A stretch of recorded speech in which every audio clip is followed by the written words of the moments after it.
দর্শক আসসালামু আলাইকুম। আজকে একটি কঠিন বাস্তব কথা বলবো, কঠিন সত্য কথা বলবো, যেটি হচ্ছে এদেশের মানুষের আচরণ সম্পর্কে, এদেশের মানুষ কেমন হয় সেটি সম্পর্কে। আসলে এদেশের মানুষ কখনো কৃতজ্ঞতা ধরে রাখতে পারে না, কৃতজ্ঞতা স্বীকার করতে পারে না।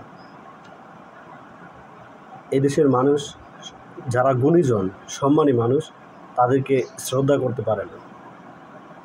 আসলেই যার নেতৃত্বে এদেশ স্বাধীন হয়েছে, এদেশ সৃষ্টি হয়েছে এদেশের মানুষের জন্য, অসহায় মানুষের জন্য, গরিব দুঃখীর জন্য, যিনি বছরের পর বছর কারাবরণ করেছেন, তাকে এদেশের মানুষ লাঞ্ছিত করেছে, অপমান করেছে, অপদস্থ করেছে, তার ভাস্কর্যে, তার মাথায় প্রসাব করেছে। নির্লজ্জ বেহার মতো একজন ষাটোর্ধ্ব মানুষের অন্তবাস নিয়ে খেলা করেছে 20 বছর বয়সের ছেলেমেয়েরা।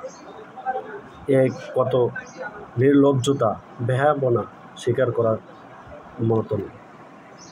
আসলেই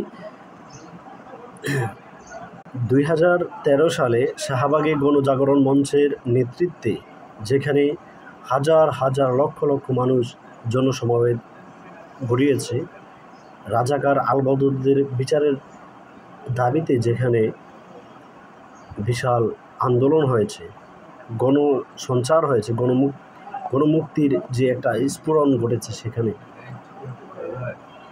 সেখানে দেখা গেল তাদেরকেই মুক্তি দেওয়ার জন্য আজকে সেখানে মিটিং হচ্ছে, হাজার হাজার মানুষ উপস্থিত হচ্ছে।